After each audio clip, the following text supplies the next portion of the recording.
Gary, Wendy, for joining me for this first podcast with Mere AI. I think it's a very interesting way to see things and to approach things today. Our aim during the next 45 minutes will be to talk and have a discussion about the workplace and the future of the workplace. Is it really that much of a future in science fiction as we used to see it, or is it happening today and the transformation are, kind of ongoing? So to start this first podcast, I think that I'm having two fabulous guests who are the first ones for this session. So we're having Wendy and we're having Gary joining us today. So the first thing that I'm going to ask them is to introduce themselves so people know who they are, what they do, their background, and then we get the this workplace of the future starting. Over to you, Wendy. Ladies first. Thank you very much. Hi, everyone. So my name is Wendy Mubaiwa. I'm a venture partner, strategic and recruitment associate at Esya. It's a global VC and also a venture build studio. And my role includes assessing startups that are looking for investment at any stage. So I get to speak to startup founders from around the world. We fund early stage startups who focus in fintech, proptech, and blockchain. However, because we are more than just a VC, our venture studio also allows us to be flexible, to carry out case-by-case assessments.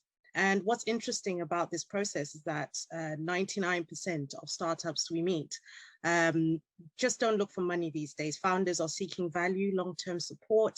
And during these first meetings or discovery meetings, we find out areas that founders are finding challenging or areas where they know they will need support in the future. And as Esya, we try to plug in and give the support through our virtual studio. So it's a really fantastic resource that we have, and it gives you everything you need for a startup to scale and grow. So we have a law arm, and we also have a co-founding partner piece where we are able to co-found with exceptional first-time founders.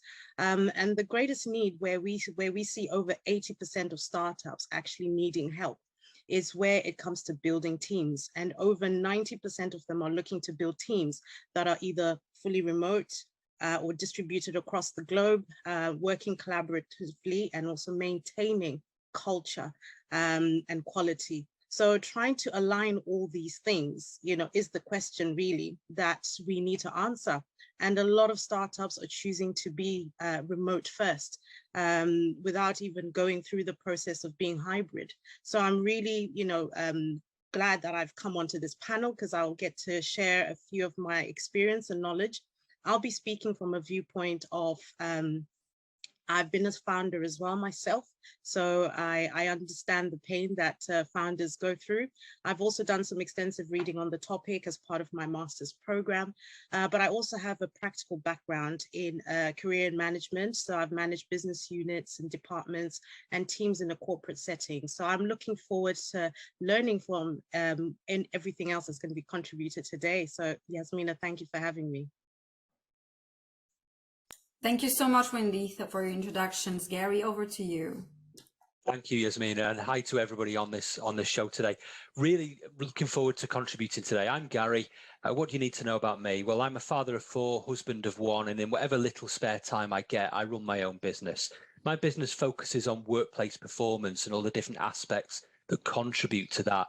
My background is in human resources and learning and development, and I've been working for 23 years now, since I actually lost all my hair, and I don't know whether the two things were connected, but there they are.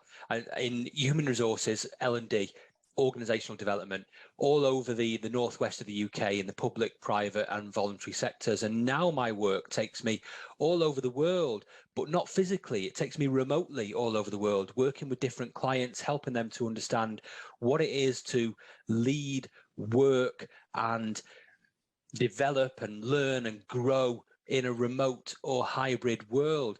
And the media often portrays hybrid working as something that was new when the pandemic hit. It wasn't. Maybe the label was, but I've been working in that way that we now call hybrid working for nearly 20 years, leading teams, leading organizations, helping organizations to shape the way they lead and manage and develop their people. And over the last 7-8 months or so, I've been researching a book which is due to be published very, very soon. I've got a picture of it here to show everybody. HR for Hybrid Working is my book. I'm sure there'll be a link coming out in the chat soon. It's being published on the 3rd of June by Kogan Page. So it's at the moment, they're doing all their witchcraft to get it bound and typeset and copy edited and so on. It's all about how we redesign people practices for a modern world of work. How do we redesign the way that we lead people, the way we merge them into teams, what cultural things we need to focus on, how do we recruit them, how do we develop them, how do we manage them when some of them are remote, some of them are hybrid, and some of them are face-to-face. And the book's all about those things. And I'll be sharing some of the insights and research from my book as we go through today. Thank you. Wow, I'm really impressed, guys. I'm very happy that I have you, as in our first session, because I think that, both are bringing so much value into the conversation. And I think by starting this, this podcast, talking about the future of the workplace, what you already introduced is brilliant. And I think that, carrying from the introduction, going into the first questions is that, yes, we know that, the workplace has changed. It's shifting. It has been, transforming for the last couple of years. Maybe the COVID has accelerated a lot of things. I would love to hear, from Gary and Wendy, how you see this transformation happening from an HR point of view, from a technology point of view, from a hybrid model point of view. Just to give us your experience, the things that you're seeing today around you. So please, whoever would like to take the lead. Yeah, I'll go first.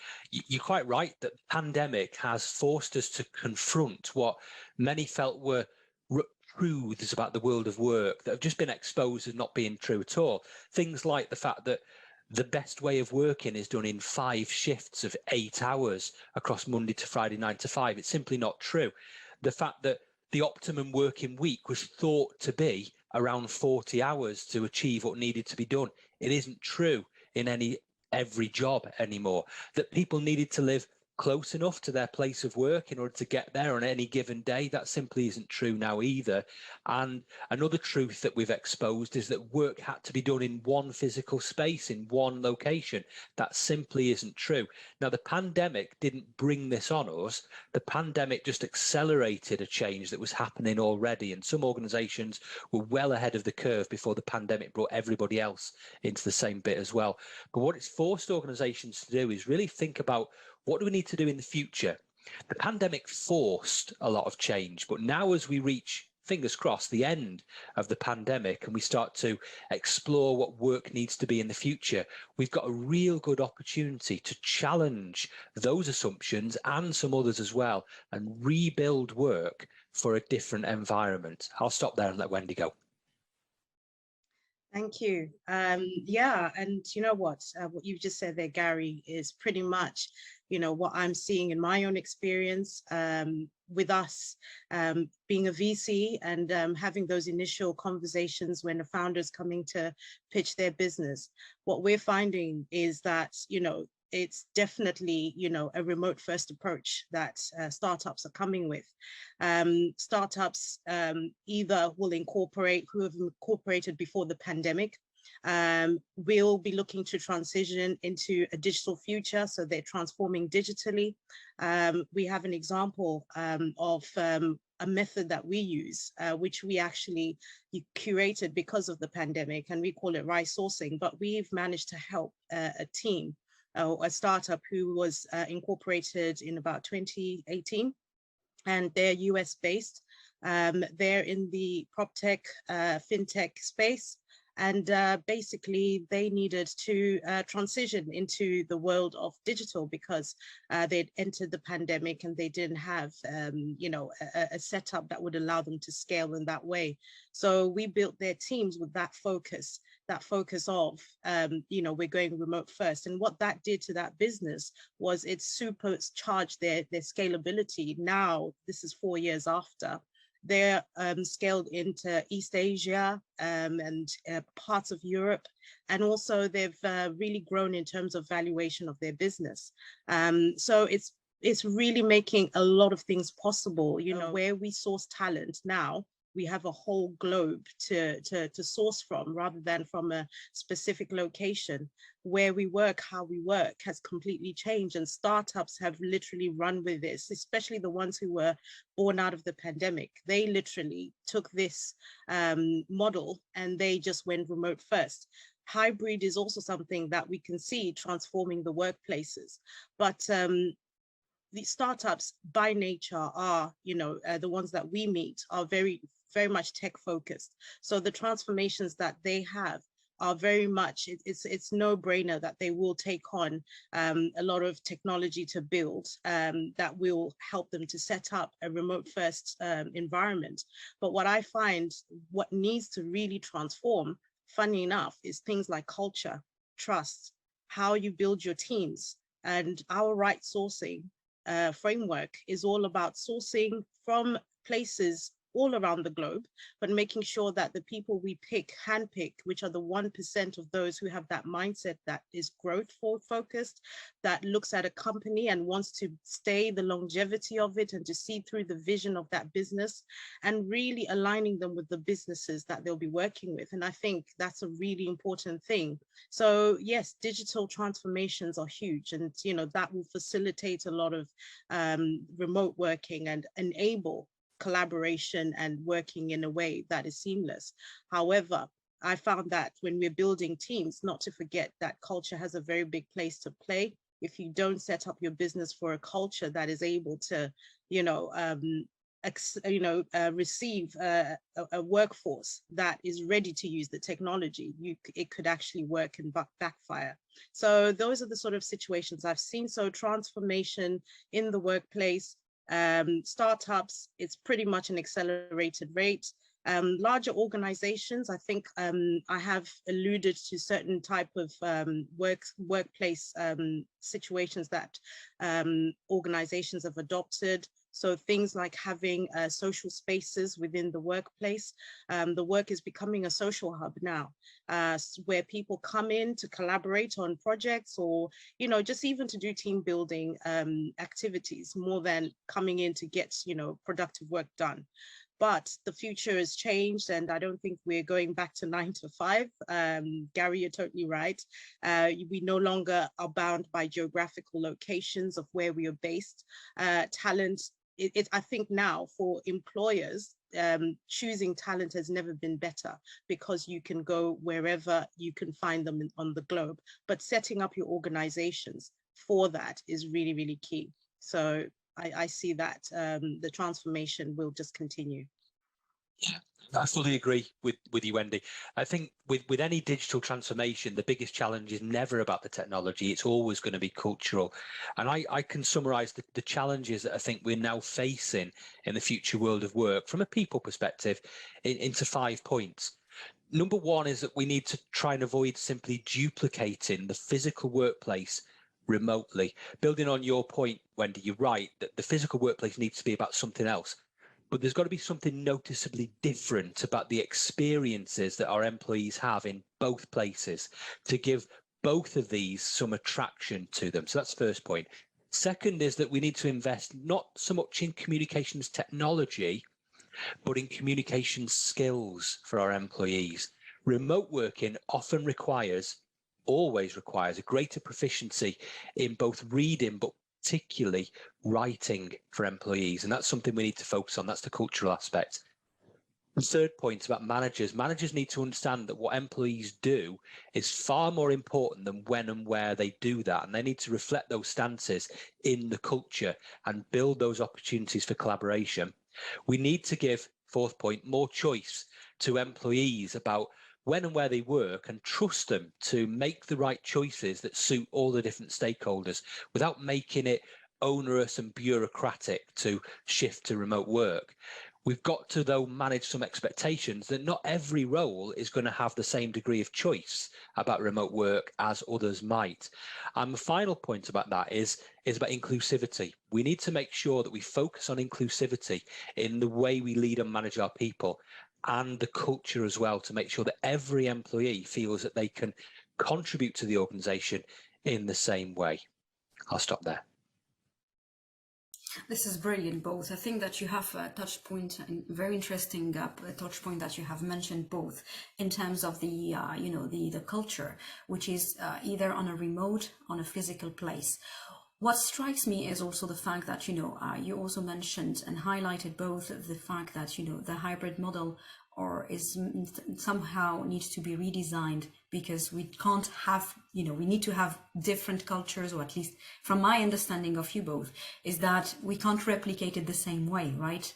I know that many companies today can hire across the world.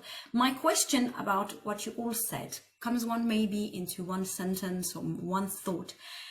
We know that the remote is important. We can hire people from across the globe. We need to have this culture and all the skills put together. But going through the pandemic, do you think that companies, startups, medium-sized companies, corporate, will need a workspace to gather people? Or do you think that, the going through the COVID, it shows us that we don't need that anymore? I would love to hear your thought on that, guys. Okay, I think I'll kick that one off. It is very interesting, that, as human beings, being collaborative and being in the same environment really does make a huge difference in how we work, how we respond to each other. Even engagement, does increase. We've gone through the pandemic and we've worked like this, and we are, all of us are virtual today. And we seem to be able to do the things that we are doing well, and we're doing them in such a way that technology has enabled us to do this. But obviously, we cannot replicate the world that we were in, back into what it used to be, or back into a place where we think mirrors exactly where we were. So in terms of, whether we need workspaces, personally, because what I see now, for now, yes, because we still have people who are used to working in this environment. You have corporate cultures or corporate organizations which have been in existence for many years, and they still have employees who have predominantly come to work and have enjoyed the pleasure of having the social aspect of work. I believe that well-being and making sure that that becomes part and parcel of a job offering should be made very much evident, because as you continue to have some type of workplace, and I'm definitely not thinking about a full-on central building where people will meet. I'm thinking more of an area where people have the choice to come to. And I think choice is another huge thing. Having a choice to be able to say, actually, today I want to be in a different space, and make those spaces a place that is pleasing to come to. We've seen organizations like Google, transform their offices into places that are absolutely amazing. I watched a 3D demo of a building that was transformed. They opened up the skyline. You have light coming in, you have trees growing inside buildings, all these things that really encourage people to really want to come into work for an experience, I think is what a workspace will be. However, looking into the future, I think workspaces more and more may not become workplaces, simply because there are going to be other means of being able to communicate. And, the generations that are to come are digital nomads, and all they've ever known is being behind the screen or being on social media and having friends and family. And, that's the type of communication I'm talking about. Generation Alpha that are coming, they're coming fast and furious. In the next 10 to 20 years, they're going to be the ones entering our workspace. So organizations really need to start making their plans now for this workforce that is coming.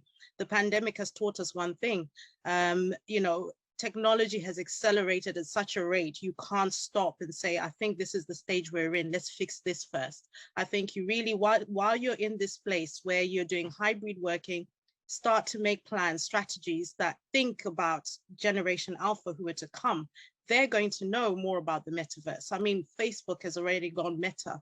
they're going to understand the principles of not having to be in a physical space, because right now, they've had to live through COVID and they've probably seen a lot of their friends and family via screen. So we need to make sure that, the future is always at the center of what we do, simply because that's where we're going. But the workforce that still remains need to be looked after. And well-being is a huge thing. I think this is an area that a lot of organizations need to invest in.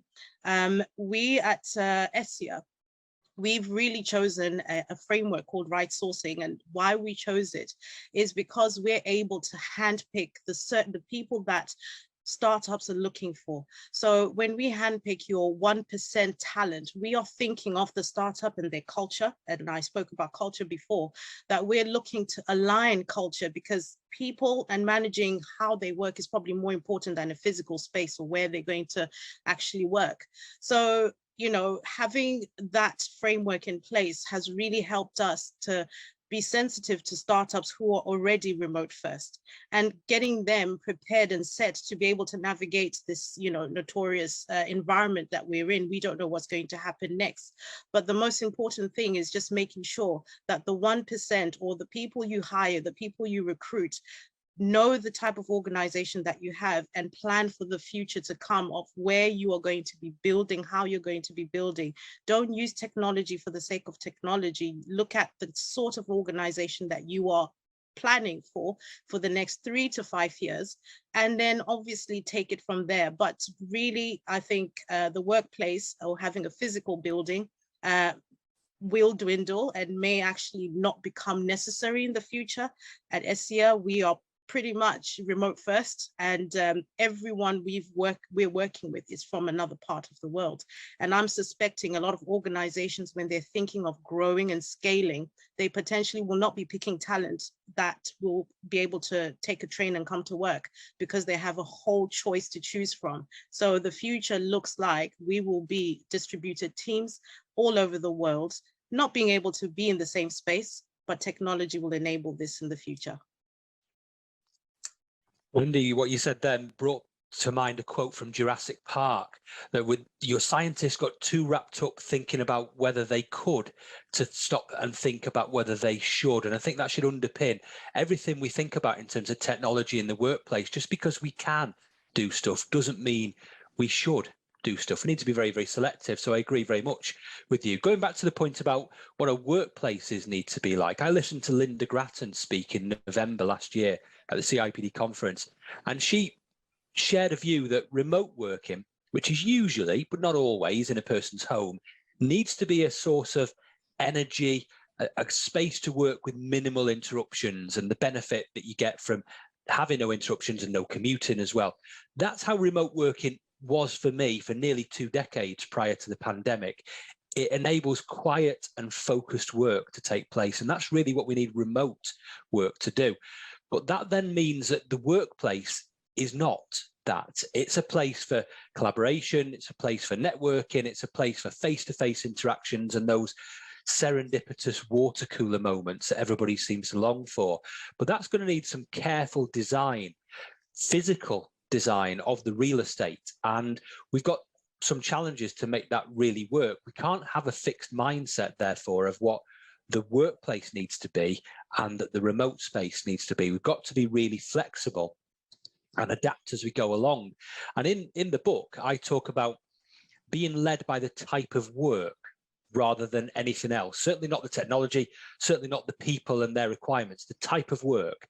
And I talk about breaking down each job into semi-distinct responsibilities and looking at whether it needs to be done in real time, synchronously with other people, and whether that could be done asynchronously on your own, and whether you need to be physically co-located with those other people, or whether you could do that in a remote environment. So I come up with a 4-box model.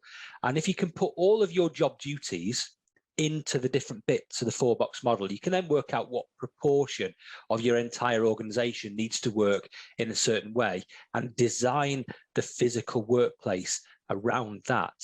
And I talk in the book about the types of spaces we need in our physical workplace. And it's a luxury to be able to have treehouse meeting rooms and slides and hammocks like Google do. Not everybody's going to have the resources to do that, but some simple changes could really make a big difference to people. We need touchdown spaces where people can work for short bursts of time before moving on to somewhere else in the organization. An organization that I worked for around about 10, 12 years ago did that very, very well. You had the ability to dock your laptops and connect your devices to whatever you needed to do. And they were often located close to shared areas like kitchens and meeting spaces, so people could move between them really well. But we also need flexible spaces with easily movable chairs and tables so that we can build up what people need in the moment on a modular basis. And I've seen many conference venues do that, so they can wheel out the chairs and the tables and they build what people need for each day as it comes. We probably need to think of our workspaces as being a bit more like that. So almost every bit of furniture we need has to have wheels to enable it to be moved around. It has to be lightweight as well. So big changes to what we buy and how we use stuff. We've probably also got to have in the workplace areas that are a bit like a library. You know, when you go into a library and the atmosphere is, it's almost quite oppressive, the quiet space in a library, but we will need spaces like that that are soundproofed in organizations that enable people to replicate the solitude they get at home, but in the physical workplace. And therefore you wouldn't have lots of people in those, there'd be individual spaces. Reward Gateway, a benefits provider based in Tottenham Court Road in London, they've got places like that. They look like Victorian era reading rooms, and they work really well to enable focused solitude in the physical workspace. You'll combine that then with hot desking facilities that you can book in advance, that teams can say, well, we're going to co-locate here for this part of the day and then there for another part of the day. And then we might well have the traditional fixed settings as well that many workplaces are familiar with, because many jobs will simply not be able to be done remotely. So we will have to have the traditional fixed settings. So we've got to approach spaces and places now in a very, very different way. It's got to be ultra flexible, tailorable to the needs of the individual, the duties they're carrying out, and the organization.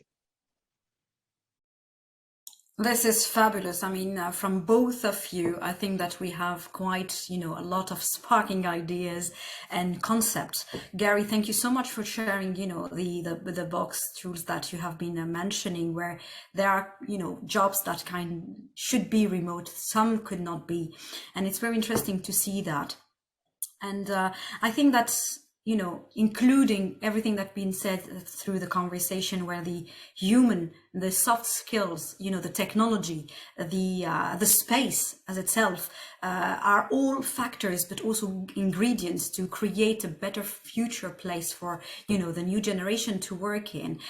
If maybe to kind of go, because we have 10 minutes left, I would probably ask you maybe a quick question to say that if you have a magic wand today, or you have a wish, I know Christmas is we've passed through the Christmas time, but talking about all these elements, all these factors, if you have a magic wand or wish to change or add something into into the workplace, what you are facing, what would that be for the next couple of years? Maybe 2 years, might be 1 year in the down the road.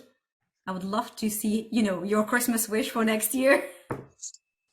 Yeah, I'll start. I think if we look at the next year or so as being an iterative approach to what the future workplace will be, maybe call it a beta testing year, that the decisions we make now don't need to tie us down for the long-term future. We can try things out, we can experiment, and it's okay to take risks, it's okay to make mistakes and to learn from them.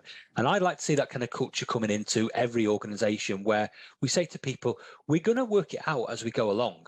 We're not going to land on the perfect solution for everybody straight away. We'll get there, but we need everybody to try things out and see what works. We're going to have to change the culture in many organizations to make that really work. We're going to have to review the technology that we've got. Many organizations in the pandemic, they bought technology in a hurry without really thinking through what they wanted and what they needed. It's like going shopping in the supermarket when you're ravenously hungry. You end up with far more than you actually need. And that's what organizations did in the pandemic with their technology. So I think there's a real need, and I'd like organizations to stabilize what they've got at the moment, really learn what they've got and how to use it, and avoid adding more into the mix. There's a temptation because technology is out there, let's just buy it, shiny stuff. I don't want that to happen. I'd like organizations to really stabilize, use what they've got, help them to transform. From a people management perspective, again, just because you can automate everything doesn't mean you should. I think 20% of your people processes probably take up 80% of your time. So I'd like organizations to focus on that 20%. What's the 20% that technology can really, really help with, and focus on automating some of those things, using technology for that. And that will help many people to do the jobs in very, very different ways. And then going back to the space thing, start thinking about how your office space, your physical space can be adapted for the future. Now, that won't be a short-term thing. It can't be a short-term thing because many organizations are leasing buildings and they won't have the flexibility in their rental agreements to be able to do something. But they need to start planning out for when they can and what can they do with what they've got right now and where do they need to go. So I'd like to see, my wish list is for this year to be used to plan all this out, to work out where we need to be in the future, but not rush into it. And that's me. Fabulous. I noted everything. I'll send it to Santa. You never know, right? We may end up having this wish coming true. Wendy, how about you? Yeah, so I'm a people person, and people's well-being, I think, is a huge part. The changes we've seen in just 2 years can be traumatic to those who may not be able to receive change rapidly, and organizations need to do this really thoughtfully.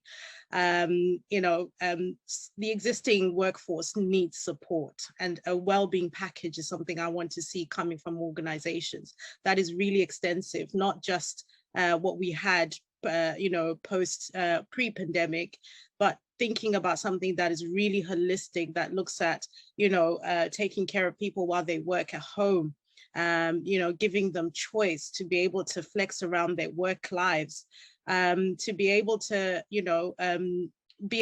create an environment where, even if you're going to be using technology, but having a culture that will allow for people to be able to use it at its best capacity. So, having an open door, policy, even via Zoom or whatever, workspace you use, should somehow be incorporated in that. I'm a huge people person, so really culture and that's rehabilitation or a well-being package of some sort.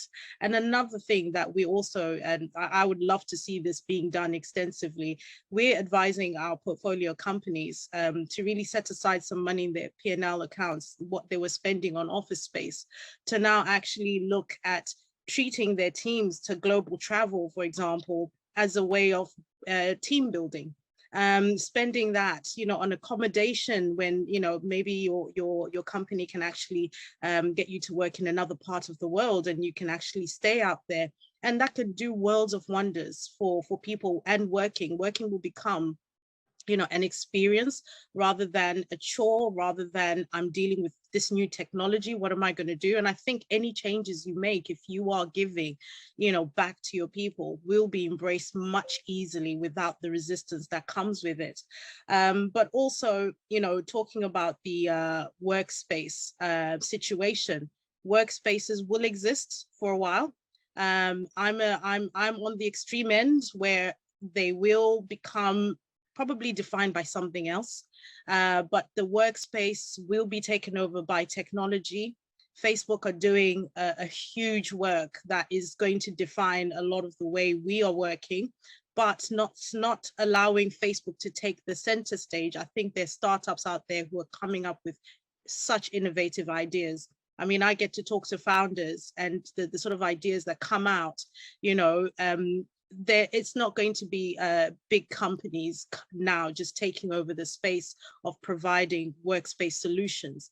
Startups will be, you know, the backbone of providing other startups with really innovative and very much bespoke technology. And if you look into the future, and I'll just bring up a topic, blockchain is coming into a huge focus. So decentralized teams, decentralized everything, payments, anything you can think about. Is definitely going to be coming in. And looking at that future, I think organizations truly need to prepare for that future now, not wait to see what will happen, because it is happening. I had a friend who told me the other day that she was invited to a meeting in the metaverse last week. So she had her first meeting in the metaverse. So it is happening. And I just want to say, my list is to see companies embracing change and embracing technology for good, because it can actually do a world of wonders for us as we move ahead. Thank you so much, both. I think, you know, the conversation is amazing. It takes us to, we can talk for hours about it, because I think that both are showing so much passion, so much expertise and knowledge into the topic. I think that Gary and Wendy, we need to have you another time when, you know, Gary's book is out and we have read it and we can kind of explore it more. I'll say that for sure. So it's going out, you know, you're releasing it in June, right, Gary? Yeah, 3rd of June. Just pop the link in chat for people if they're interested in it. They can find out more then. Great. So we need to have you again, guys, and talk about, you know, all this transformation and see down the road, maybe some of the wish list are happening. Just to kind of open up the questions to the attendees. I know that we have, asked you if you wanted to ask any questions to our guests today. And I know that I had already someone chatting with me directly, asking me to ask you both about, you know, the questions is corporate culture. You have talked about a lot about corporate cultures in a remote and, you know, in a physical way, and the fact that it needs to be taken care because remotely is different from physical. So the question formulation was, how do you see this integration happening? Do you want to take the lead, Gary, or, you know, Wendy, whoever would like to jump into the question? Yeah, I'll try and respond. I think if I understand the question right, the person who asked it is talking about cultures perhaps being different for remote people than it might be in the physical workplace. And is that a problem is a question I pose back to the individual. Maybe not. The culture is never really about a building. The culture is never really about a physical space. The culture is always about the people within it, about the way those people interact with each other, about the way decisions are made, the way organizations have information flowing around them, and about the relationships that are built. So the physical workplace has a culture, but that's not because it is a physical workplace. It's because of the people who work for the company. And that's how I'd encourage people to think about integrating culture across these things. Culture is about people. Culture is about relationships. It's not about physical space. It's not about technology. You can use both to help, but both should enable people to build stronger relationships. And that's what I need people to focus on and integrate. Tech can help remote people, but tech can help people in the workplace too. Build the relationships is my advice. Thank you, Wendy. Okay, so my sort of perception around how differently can culture be remotely as opposed to physically. I think that as long as we don't try to replicate the world we're in before, I think then you create a culture that is suited to the environment that you're in. It's I think the way this transition has happened from the physical into this remote space has given organizations almost an open door opportunity to recreate the culture that they want to see. I'll give you an example. Culture working in corporate world is symbolized by physical spaces, what you see when you walk in a building, how people dress, the language that they use. You pick up culture when you move into a building in that manner. when you are remote, as we are now, those symbols are very difficult to pick up. If I didn't have, I've got a background behind me, but it says, it says very little about who I am, and, personality is lost. So organizations need to be really creative on how they try to bring that out. Now, one of the things that has been solved by us coming away and being remote from the physical space is the fact that we are now measured, or what people see about us is the output that we give, rather than what people perceive us to be. Because in the workplace, when you're all in a clique, or there's a particular group who gets certain information, it's because, oh, they do get along.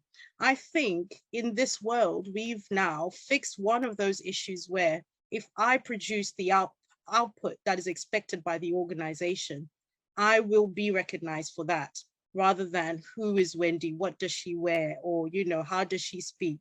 And I think, thinking about those positive things and then using that as a basis of culture is really an important way for organizations to start to think very creatively of how they can now transfer a culture that is remote, but you're not going to get the same culture that you had in the workplace in physical buildings, because those things that used to form culture no longer exist now.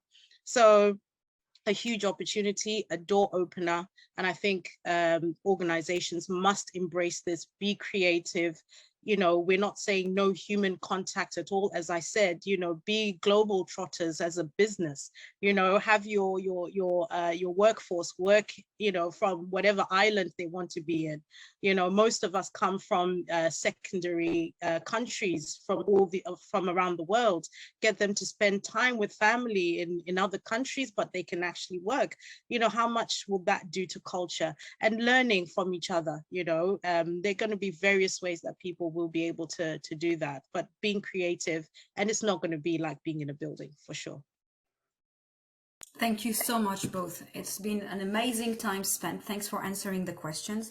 I have a few more to come, but I know that we have only 1 minute left. I'm conscious of everyone's time.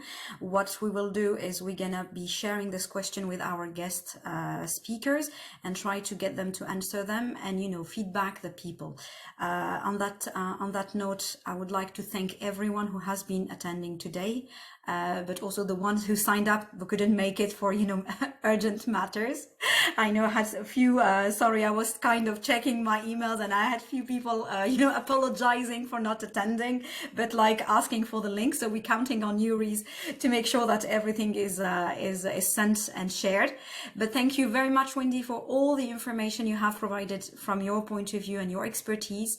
Thanks, Gary, for, bringing all this knowledge of the N&D and HR and, the insight from your new book. I would like to thank you for the time you spent with us today. I would like to thank everybody who has been here listening, passionately with us about this topic. Our next session will be in February, so we will have other guests joining us. And I'll tell you, keep tuned, because I think that this two people that we had today, we're going to see them soon and talk more, in depth and dive more into the topic next time. Thanks, everyone. Enjoy the rest of your afternoon, your morning, or your evening, wherever you are. And we will see you soon on our lines. Bye. Thank you. Thank you, everyone.